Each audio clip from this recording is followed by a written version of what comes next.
ওর করি একবারে সব বাইর করে ফেলতে হবে, এরকম করা যাবে না। মানে স্বাভাবিক নরমাল যতটুকু বের হয় একটু চাপ দিতে হবে। চাপ দেওয়ার পরে প্রস্রাব পায়খানা যা বের হবে এগুলাকে ঢিলা কলুক দিয়ে টিস্যু দিয়ে সুন্দর করে পরিষ্কার করতে হবে। পরিষ্কার করার জন্য তাকে একবার ডান দিকে কাত করবেন আর একবার বাম দিকে কাত করবেন।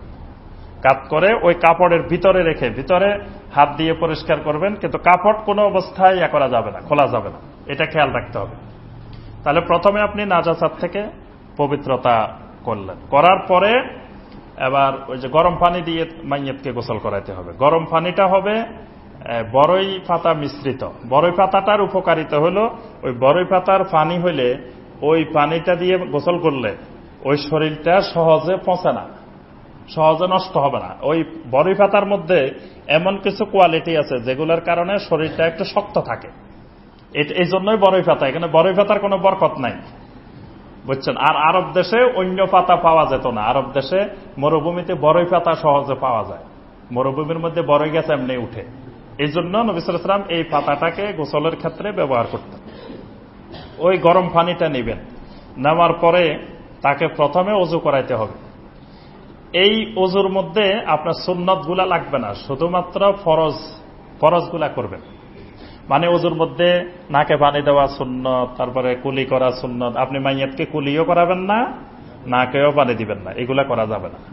শুধুমাত্র প্রথমে আপনি মাইয়াতের এই হাত কবজি পর্যন্ত ধুলেন, ধোয়ার পরে আপনি এবার মুখমণ্ডলকে সুন্দর করে ধুয়ে দিবেন, তারপরে হাত ধুয়ে দিবেন, বাম হাত ধুয়ে দিবেন, তারপরে পা দুইটা ধুয়ে ওযু করাই দিবেন।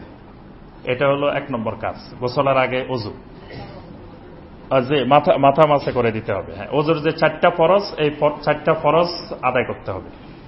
আদায় করার পরে এবার গোসলের কাজ শুরু করবেন। এটার জন্য কোনো দোয়া তোয়া লাগবে না, শুধু বিসমিল্লাহ বলে আপনি এই ওযুর 4টা কাজ, ফরজ কাজগুলো করাই দিবেন। করানোর পরে এবার গোসল শুরু করবেন।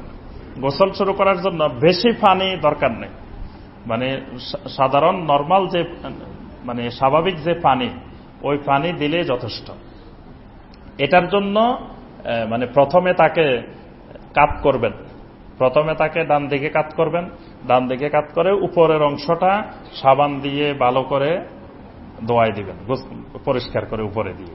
তারপরে এবার তাকে বাম দিকে কাত করবেন, বাম দিকে কাত করে এবার এই দিক পরিষ্কার করলেন। পরিষ্কার করার পরে এবার আপনি পানি ঢালবেন উপরে দিয়ে, বাস পানি ঢেলে পরিষ্কার পরিচ্ছন্ন করে দিলেন। 3বার, মানে নর্মাল সুন্নত হলো আপনি এইদিকে কাত করে 3বার পানি ঢালবেন, ওদিকে কাত করে 3বার পানি ঢালবেন। এই মোটামুটি তো গোসল শেষ।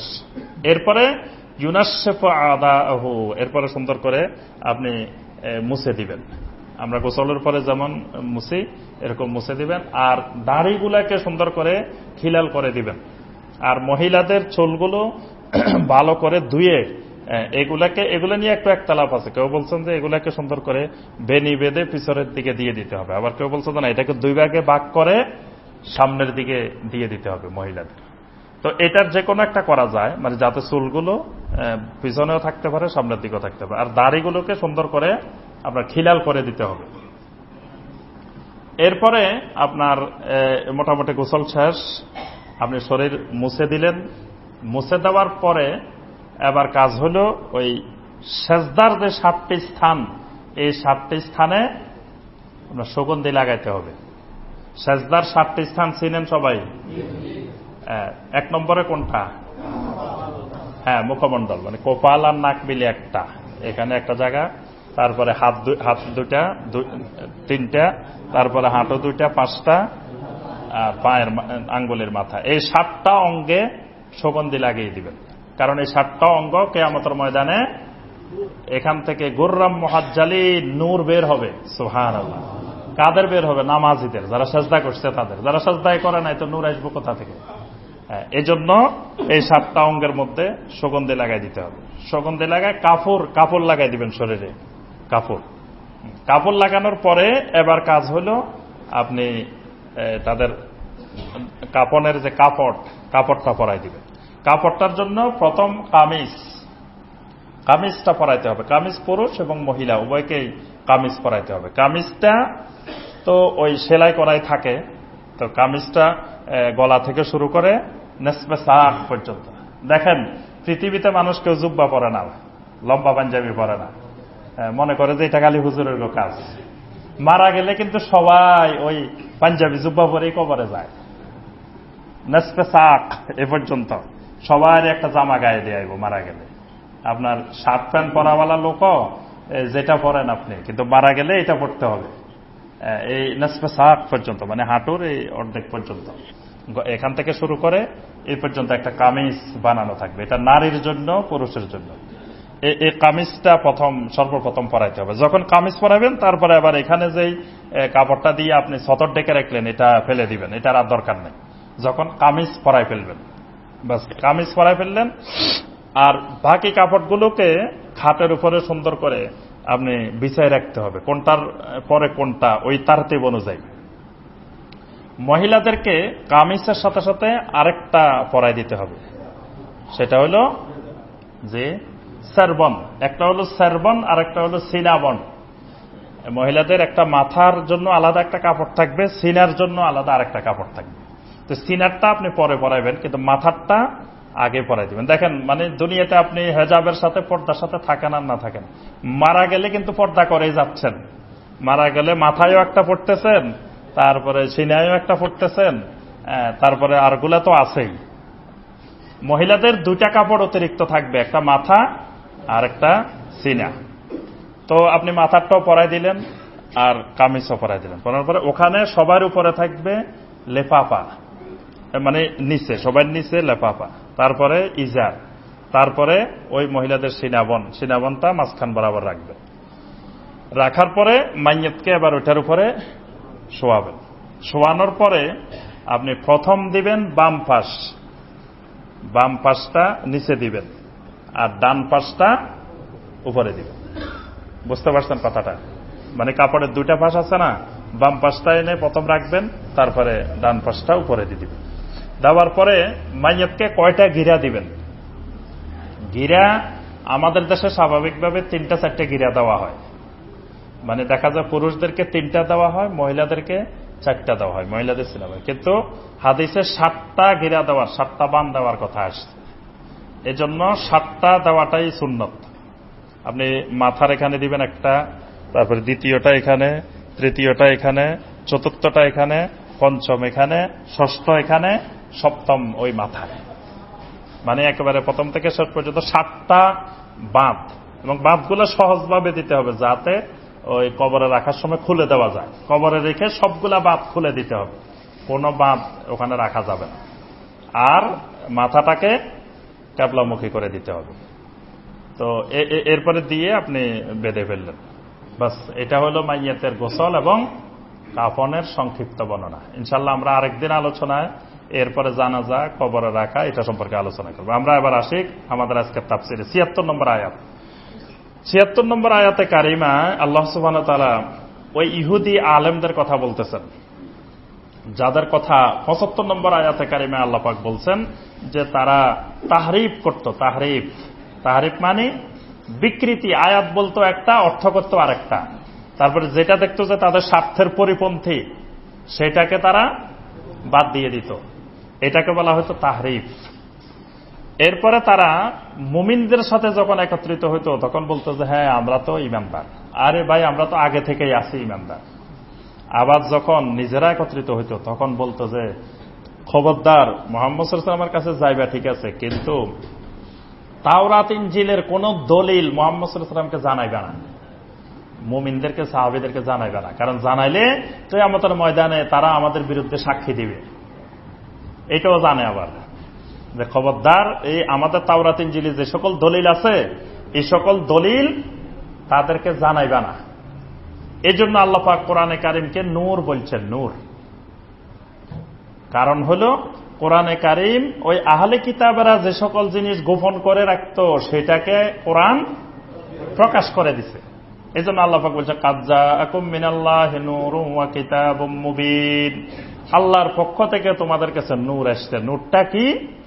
কিতাবে মুবিন, মানে নূরের ব্যাখ্যা কিতাবে মুবিন। অনেকে আবার নূর বলে এখানে বলে যে নবী সাল্লাল্লাহু আলাইহি ওয়াসাল্লাম নূরের তৈরি। এরকম শিরকি কথাও বলে।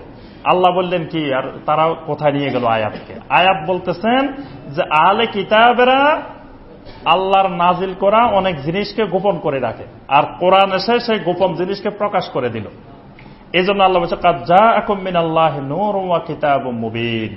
অনেকে বুঝায় যে সাধারণ মানুষের, মানে অন্তরে হাতি দেখায়, কিছু না বুঝতে সাধারণ মানুষ তাদেরকে বুঝায় কি, বোঝানোর ধরন দেখেন যে আল্লাহ বলছে নূর আসছে আর কিতাব আসছে। তো কোরআন যদি নূর হয় আবার কিতাবের কথা তো বলছে, বলে না এরকম? সবারই বুঝায়। আমার কাছে অনেকে প্রশ্ন করে যে এখানে তো কিতাবে মুবিন তো আল্লাহ বলছেন, তা আবার নূর বলতে কিতাব কেন? আরবি ব্যাকরণের একটা স্বাভাবিক নিয়ম, আর এটা কোরআনে কারিমে অনেক জায়গায় আছে। সেটা হলো, মানে এটাকে বলা হয় আতফে বায়ান, মানে একটা ওয়াও থাকবে মাঝখানে। আগে প্রথমে একটা জিনিস বলা হবে, বলার পরে ওই জিনিসটা অস্পষ্ট, সেটাকে বয়ান করার জন্য, মানে সেটার ব্যাখ্যা করার জন্য একটা ওয়াও দিয়ে এরপরে ব্যাখ্যা করা হয়। মানে পরের শব্দটা, পরের বাক্যটা আগের শব্দের ব্যাখ্যা। এখানে আল্লাহ বলছেন কাদ জাআকুম মিনাল্লাহি নূর, তোমাদের কাছে নূর আসছে। এখন আমরা চিন্তা করতে পারি নূর কি জিনিস, একটা চিন্তা আসবে না হঠাৎ করে? তা আল্লাহ পাক এর জন্য পরে ব্যাখ্যা করছেন ওয়া কিতাবুম মুবিন, নূরটা হলো কিতাবুম মুবিন। এখানে ওয়াও মানে এবং না, এখানে ওয়াও মানে অর্থাৎ, নূর অর্থাৎ কিতাবে মুবিন। বুঝতে পারছেন? এটা আরবি ব্যাকরণের নাহর নিয়ম। এটা এক জায়গায় না, কোরআনের অসংখ্য জায়গায় এরকম আছে। তাহলে আল্লাহ পাক নূর বলছেন কেন? তাফসিরে তবারিতে সুন্দর করে ব্যাখ্যা দেওয়া আছে। তাফসিরে তবারির ৫ম খণ্ডের ২৬১ পৃষ্ঠা সুন্দর করে দেওয়া আছে তবারির মধ্যে, যে কোরআন নূর কেন। তারপরে তবারি বলছেন যে আল্লাহ রসুলও এখানে নূর হতে পারে, তবে আল্লাহ রসুল নূর এই জন্য যে আহলে কিতাবেরা যে জিনিস গোপন করত সেই জিনিস আল্লাহ রসুল প্রকাশ করে দিতেন। এই জন্য নবী সাল্লাল্লাহু আলাইহি ওয়াসাল্লামকে আল্লাহ পাক নূর বলছেন। কিন্তু নূর মানে নূরের তৈরি না, নূর মানে সবে নূর। আমরাও নূর, আমরা নূর না কি? আপনারা নূর না? কেমনে নূর আপনারা? হ্যাঁ, কোরআন আছে। তারপরে যখন আপনি বাড়ি থেকে মসজিদের দিকে বের হন নামাজ পড়ার জন্য, কি পড়তে পড়তে আসেন? বলে আমরা তো দোয়াই পড়ি না। নবী সাল্লাল্লাহু আলাইহি ওয়াসাল্লাম শিখিয়েছেন যখন ঘর থেকে বের হবেন মসজিদের দিকে, তখন আসতে আসতে এই দোয়া পড়তে পড়তে আসবেন, আল্লাহুম্মা জাআল ফি কলবি নূরা ওয়া ফি লিসানি নূরা ওয়া ফি সামঈ নূরা ওয়া ফি বাসারি নূরা ওয়া মিন ফাওকি নূরা ওয়া মিন তাহতি নূরা ওয়া আন ইয়ামিনি নূরা ওয়া আন শিমালি নূরা আল্লাহুম্মা জাআল লি নূরা ওয়াজআলনি নূরা। এটা পড়তে পড়তে আসবেন, বাসা থেকে মসজিদে আসবেন। তাহলে আপনার পুরা শরীর নূর হয়ে যাবে, কবরেও নূর হয়ে যাবে। সুবহানাল্লাহ। এটার অর্থ কি? আল্লাহুম্মা জাল ফি কলবি নূরা, হে আল্লাহ আমার কলবের মধ্যে তুমি নূর দিয়ে দাও।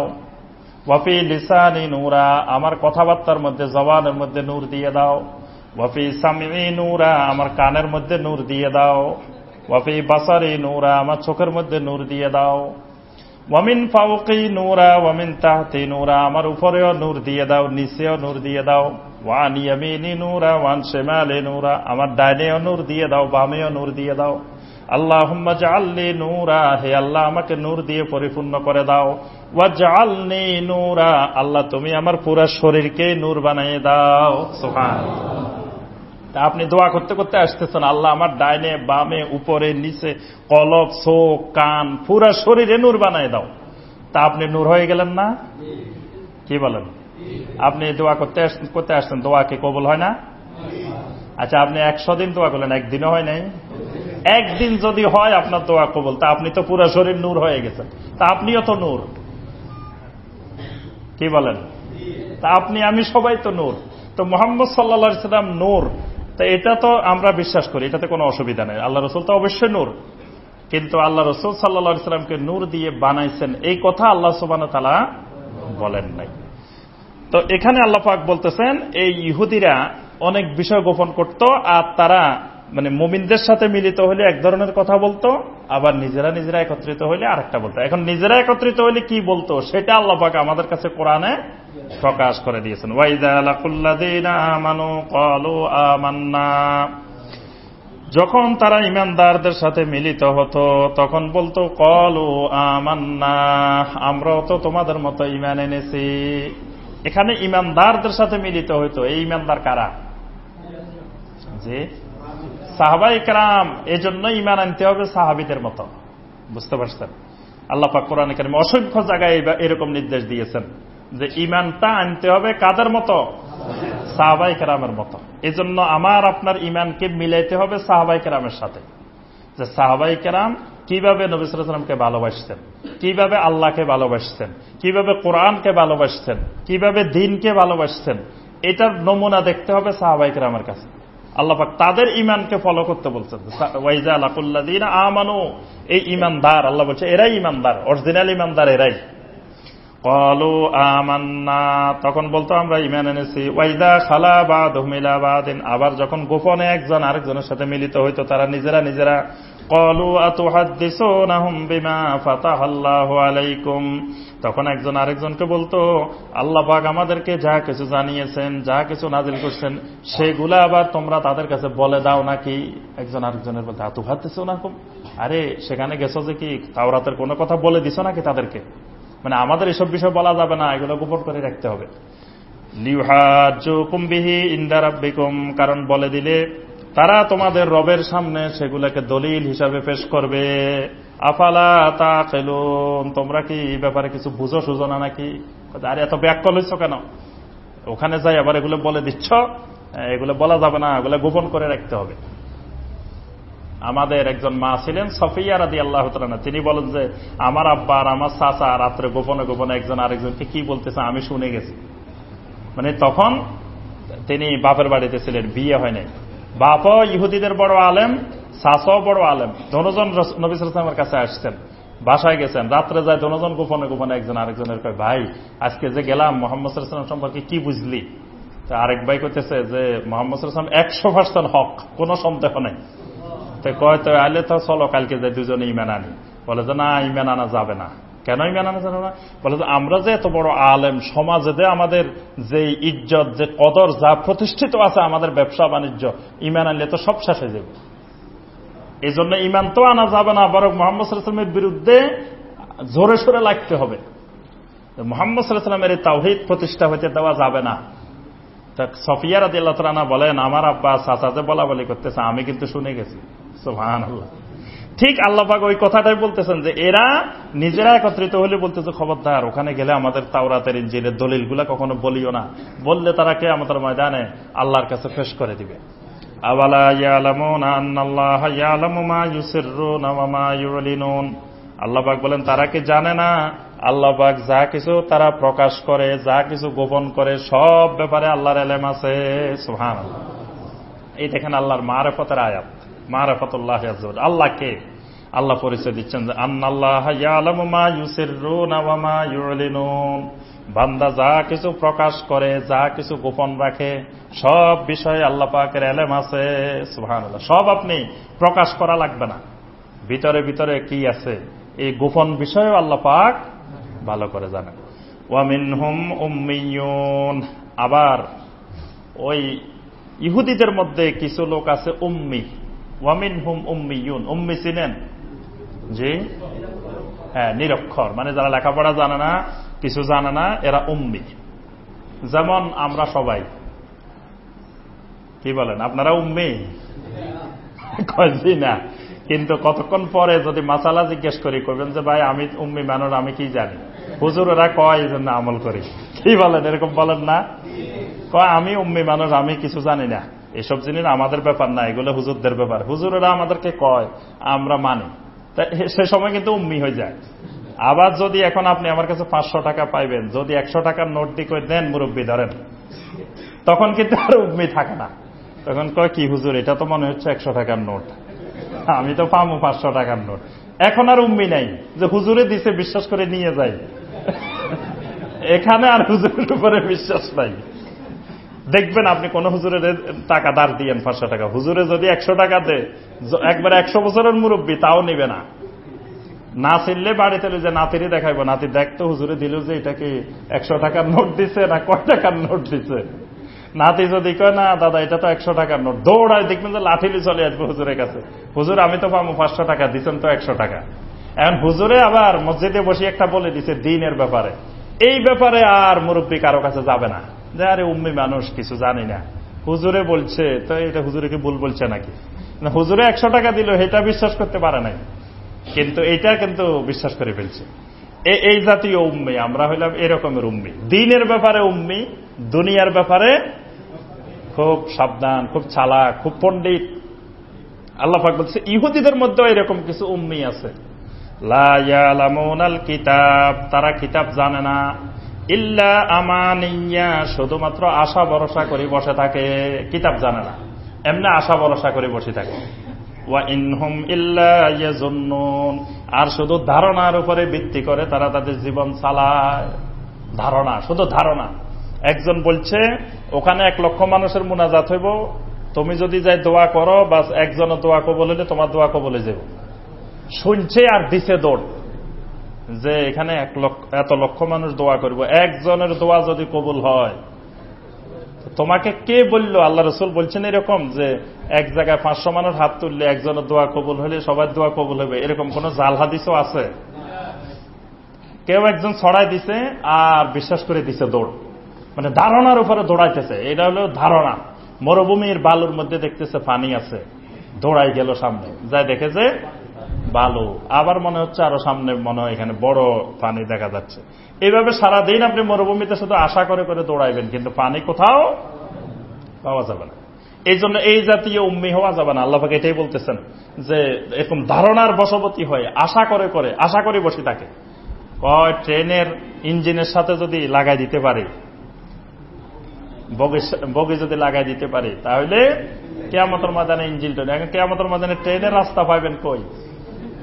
আরেকজন কইতেছে যে শুনেন, কিয়ামতের ময়দানে অমুক রহমতুল্লাহ আলাই বড় বড় জাহাজ লই রওনা দিব।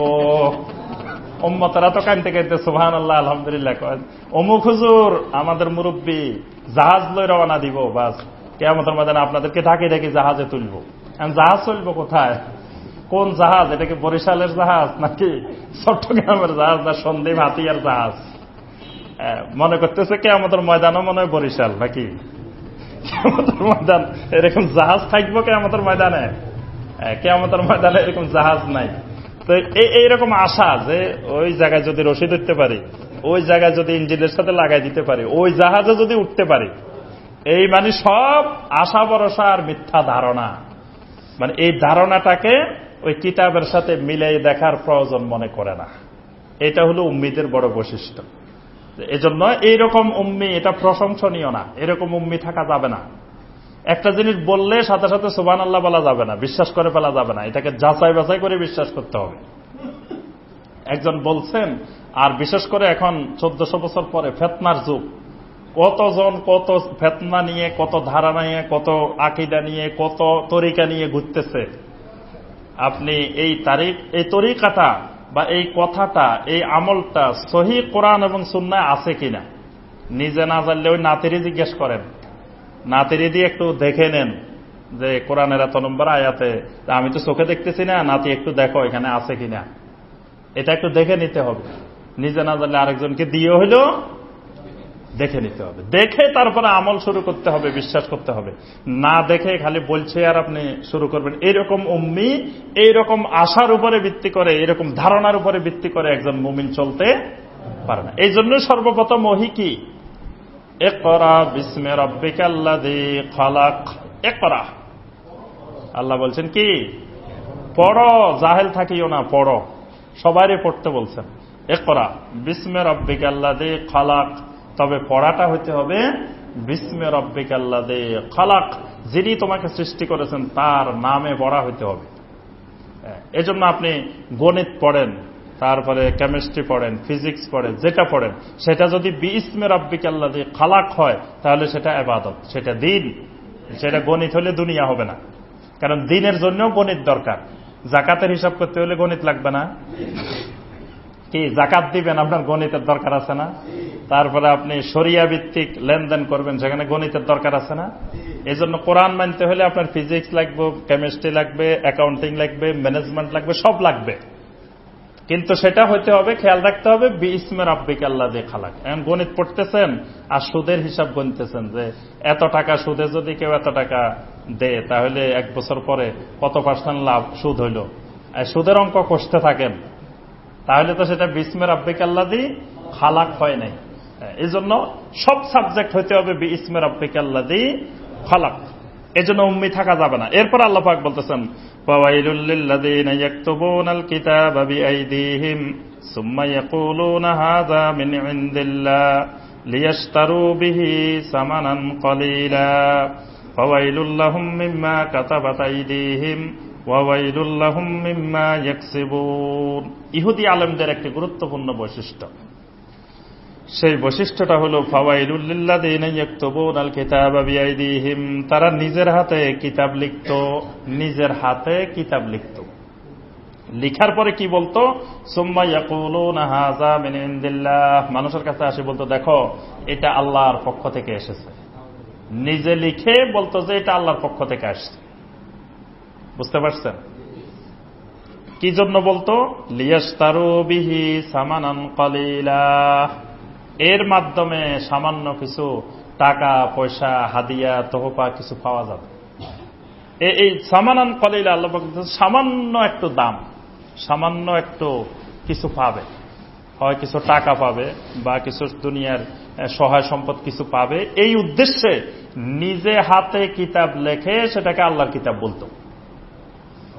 বর্তমানেও কিন্তু এরকম চলে, নিজে হাতে লিখে নিজে বানায়, মানুষকে বোঝানো হয় যে এটা আল্লাহর দেওয়া শরীয়ত, এটা নবী সাল্লাল্লাহু আলাইহি ওয়াসাল্লামের শরীয়ত।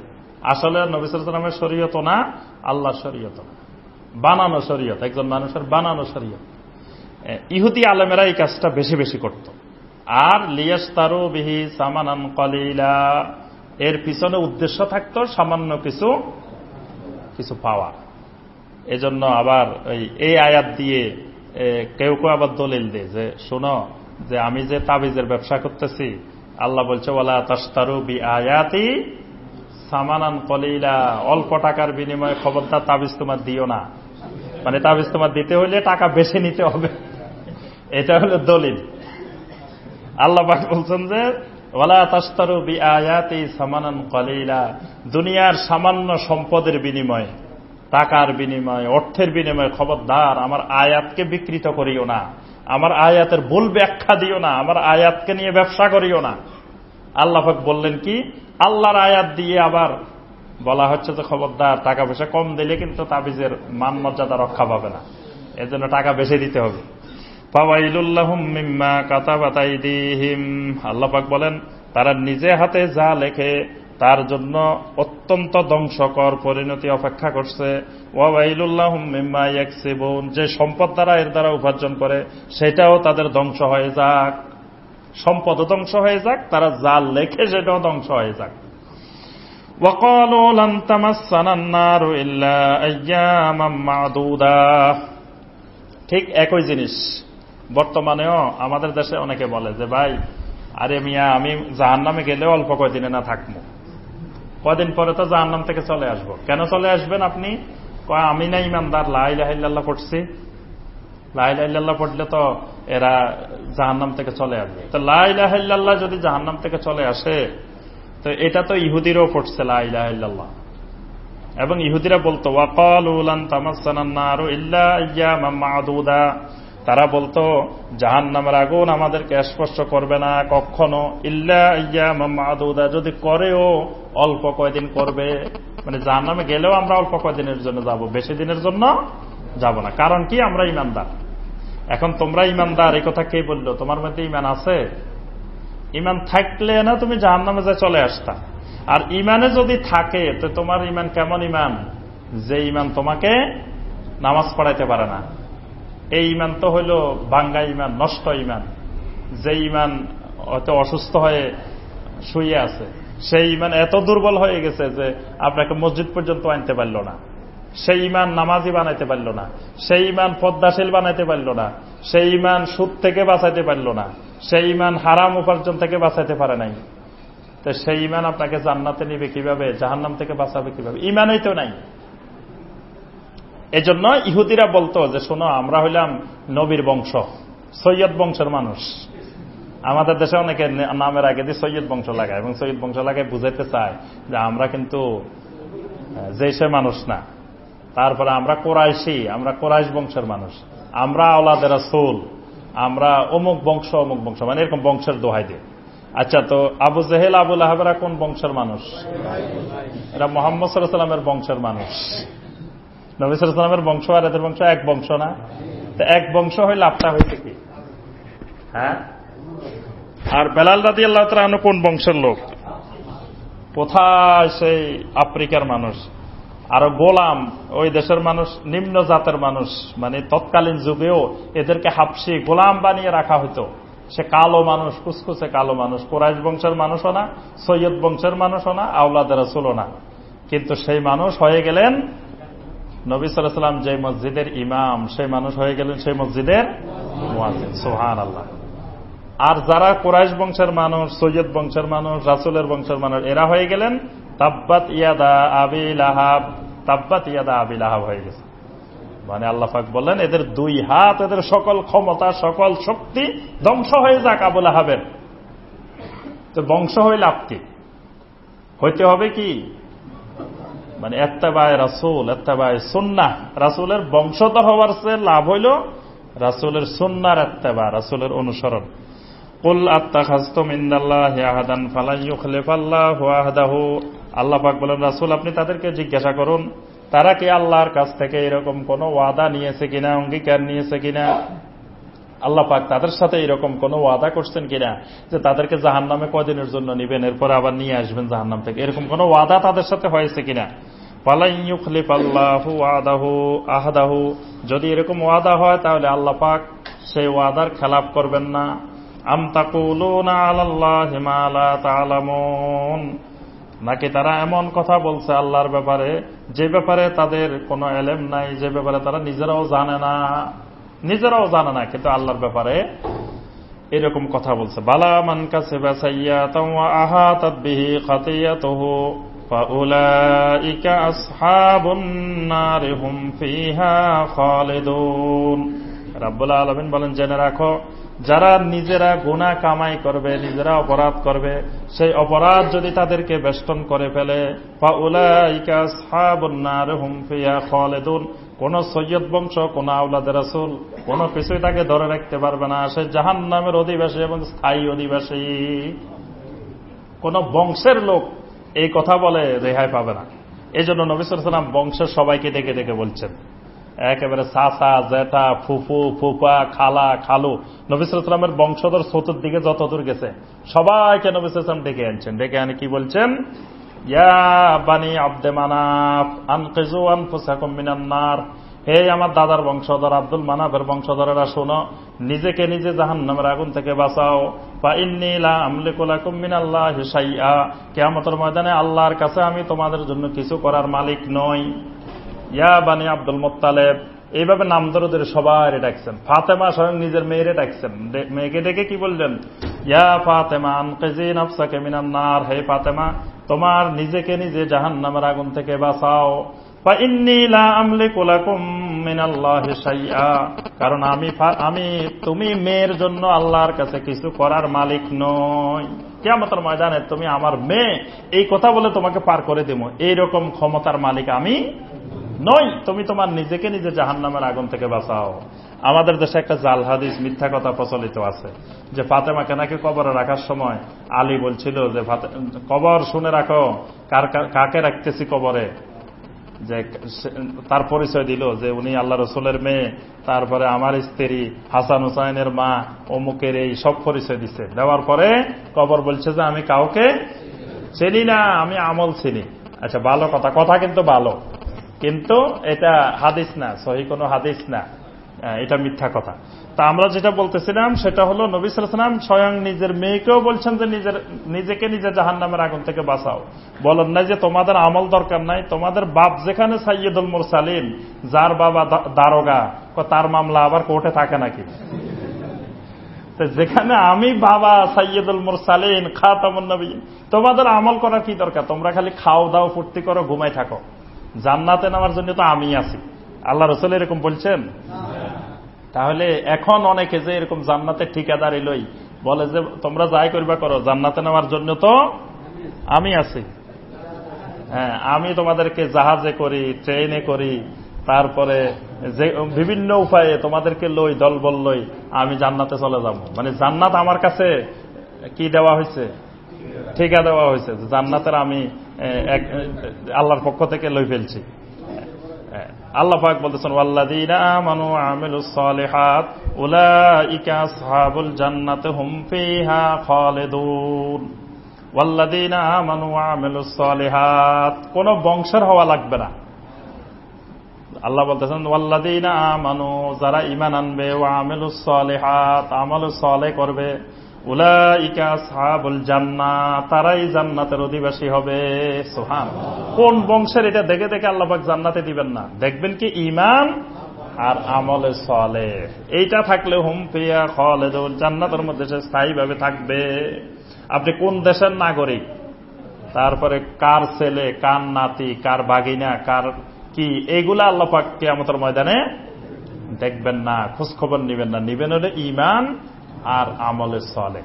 এবং ঈমান আমলে সালেহ যদি ঠিক থাকে, আপনি দিন মজুর হন, শ্রমিক হন, আপনি আল্লাহর ওলি। আরেকজন বিশাল সার্টিফিকেটওয়ালা, বিশাল বিশাল বংশের অধিকারী, বিশাল বিশাল গদির অধিকারী, গদিনিশীল, কিন্তু তার ঈমান, তার আমলে সালেহ যদি সঠিক না থাকে, তিনি আল্লাহর ওলি না। আল্লাহর ওলি যে কেউ হতে পারেন, বংশ হওয়া লাগবে না, কারো রশি ধরা লাগবে না, কারো কাছে বায়াত হওয়া লাগবে না। আল্লাহর ওলি হওয়ার জন্য লাগবে হল ঈমান আর আমলে সালেহ। আল্লাহ পাক আমাদের সবাইকে ঈমান এবং আমলে সালেহ সঠিকভাবে করার তৌফিক দান করুন। আল্লাহ পাক আমাদের সবাইকে তাওহীদের উপর ইস্তেকামত থাকার তৌফিক দান করুন। সমস্ত প্রকার শিরক, কুফর, নিফাক, বেদাত থেকে আল্লাহ পাক আমাদেরকে হেফাজত করুন। আমিন ইয়া রাব্বাল আলামিন। আসসালামু আলাইকুম ওয়া রাহমাতুল্লাহি ওয়া বারাকাতুহু। সুবহানাকা আল্লাহুম্মা ওয়া বিহামদিকা আশহাদু আল্লা ইলাহা ইল্লা আনতা আস্তাগফিরুকা ওয়া আতুবু ইলাইক। সংক্ষিপ্তভাবে দুই একটা প্রশ্ন, শুধু বেশি না। জরুরি যদি কোনো প্রশ্ন থাকে আমরা আলোচনা করে ইনশাআল্লাহ শেষ করব। জি, প্রশ্ন আছে কার? জি বলেন।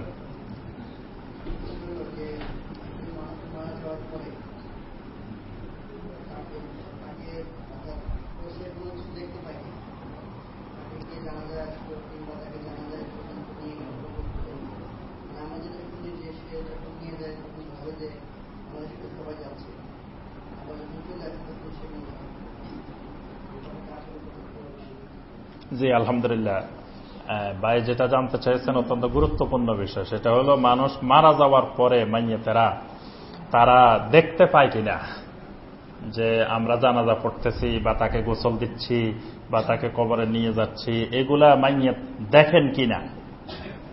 তো এখানে বিষয় হলো মাইয়েত দেখেন না, মাইয়েত মারা যাওয়ার পরে কোনো কিছুই দেখেন না, তবে মাইয়েত অনুভব করেন। মানে মাইয়াতের কিছু কিছু বিষয় হাদিসে আসছে যে এগুলো মাইয়াত অনুভব করতে পারেন। এই জন্য মাইয়াত মারা যাওয়ার পরেও তাকে শারীরিকভাবে কোনো কষ্ট দেওয়া যাবে না। মানে শারীরিকভাবে তাকে কষ্ট দিলে তিনি সেটা ব্যথা অনুভব করেন। আপনি মাইয়াত মারা গেল, মাইয়াতের আসে দুইটা থাপ্পড় মারলেন, আগে আপনারা কোনোদিন মারছিল, এখন মরে গেছে, আপনি প্রতিশোধ নিলেন, আসে এখানে মাইয়াত ব্যথা পাবে। এজন্য গোসল করানোর সময়, তারপরে তাকে রাখার সময়, তোলার সময়, এসব জায়গায় খেয়াল রাখতে হবে যাতে মাইয়াতে কষ্ট না পায়। তাহলে মাইয়াতের এখানে দেখতেছেন না, কিন্তু মাইয়াত উপলব্ধি করতেছেন, এই কষ্টটা মাইয়াত উপলব্ধি করতেছেন। তারপরে আপনার হাদিসের মধ্যে আসছে যখন মাইয়াতকে কবরে রাখা হয়, কবরে রাখার পরে যখন মানুষের লাইয়াসমাউ কারআনে আলিহিম, যখন মানুষেরা চলে আসতেছে তাদের জুতার আওয়াজ, পায়ের আওয়াজটা তিনি শুনতেছেন, তাহলে বোঝা যাচ্ছে উনি মাইয়াত শোনার উপলব্ধিটাও তার আছে। তবে এই শোনা, এই অনুভব করা, এগুলো সবগুলো মানে আমাদের এই জাগতিক শোনা, জাগতিক এই উপলব্ধি করার মতো না। এগুলা বারজাখী জীবনের শোনাটা, বারজাখী জীবনের উপলব্ধি করাটা ভিন্ন রকম। ওইটা আমরা দুনিয়াতে থেকে বোঝানো যাবে না। ওইটার ধরনটা ভিন্ন রকম। এই শোনাটা, তারপরে এই কষ্ট অনুভব করাটা, উপলব্ধি করাটা, এইগুলো দুনিয়ার শোনা উপলব্ধি করার মতো না। এটা মৃত্যু পরবর্তী যে জীবন, বারজাখী জীবন, এটা বারজাখী জীবনের মতোই। জি, আর কোন ভাইয়ের প্রশ্ন আছে গুরুত্বপূর্ণ? জি বলেন। আপনি একটু পরে বলেন, এই ভাই বলো তারপরে। হ্যাঁ,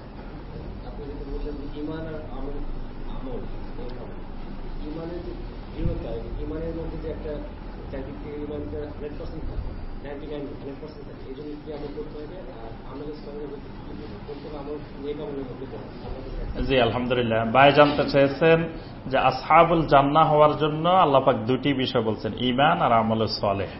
তো ঈমান বলতে কি কি বিষয় বা আমলে সালেহ বলতে কি কি জিনিস, এটা অনেক ব্যাপক। মানে ঈমান বলতে নবী সাল্লাল্লাহু আলাইহি ওয়াসাল্লাম যে ঈমানের কয়টি শাখা আছে, ঈমানের কয়টি আরকান আছে, ঈমানের কয়টি আহকাম আছে, ঈমানের কয়টি উসুল আছে, এগুলো নবী সাল্লাল্লাহু আলাইহি ওয়াসাল্লাম সব ব্যাখ্যা করেছেন। কোরআন হাদিসে এগুলো এসেছে। ঈমানের কি কি কারণে ঈমান ভেঙে যায়, মানে ঈমান আনার পরেও ঈমান ভেঙে যেতে পারে। এখানে আমরা যারা আছি অনেকেরই ঈমান অনেক আগে ভেঙে গেছে। অজু ভেঙে গেছে খবর থাকে, অজু ভাঙ্গার কারণ জানি আমরা যে এই কারণ হলে অজু ভাঙ্গি, কিন্তু ঈমান ভাঙ্গার কারণ তো জানি না। তো দেখা গেছে অনেকের ঈমান ভাঙ্গি বসে আছে, কিন্তু আমি জানি না যে আমার ঈমান ভেঙে গেছে, মনে করতেছে আমি এখনো পরিপূর্ণ ঈমানদার। এজন্য ঈমানের আরকান, ঈমানের আহকাম, ঈমানের উসুল, ঈমান ভঙ্গের কারণ, এই বিষয়গুলো বুঝলেই মানে আমরা বুঝতে পারবো যে মানে আমার ঈমান কতটুকু আছে বা কতটুকু নাই।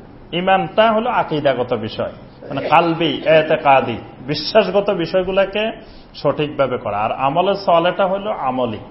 আর আমলে সালেহ বলতে মানে যেই আমলটা আল্লাহ পাক করার জন্য নির্দেশ দিয়েছেন এবং সেই আমলটা নবী সাল্লাল্লাহু আলাইহি ওয়াসাল্লামের সুন্নাহ মোতাবেক, এরকম আমল হলে ওই সব আমলগুলোর নামে হলো আমলে সালেহ। আল্লাহ পাক শুধু আমল করতে বলেন নাই, আমলের সাথে সালেহ শব্দটা যোগ করেছেন। সালেহ, সালেহ মানে যেটা কবুল হওয়ার উপযুক্ত। সব আমল কবুল হওয়ার উপযুক্ত না, এই জন্য যে আমলগুলো কবুল হওয়ার উপযুক্ত সেগুলাই হলো আমলে সালেহ। জি ভাই বলেন।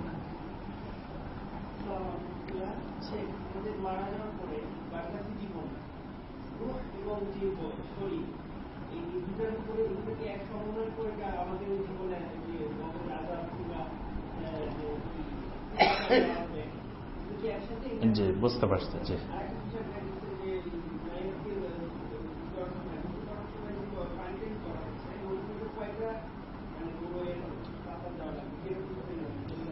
জি জি বুঝতে পারছি। জি আলহামদুলিল্লাহ। ভাই প্রথম যে বিষয়টি বলছেন সেটি হলো যে বারজাখী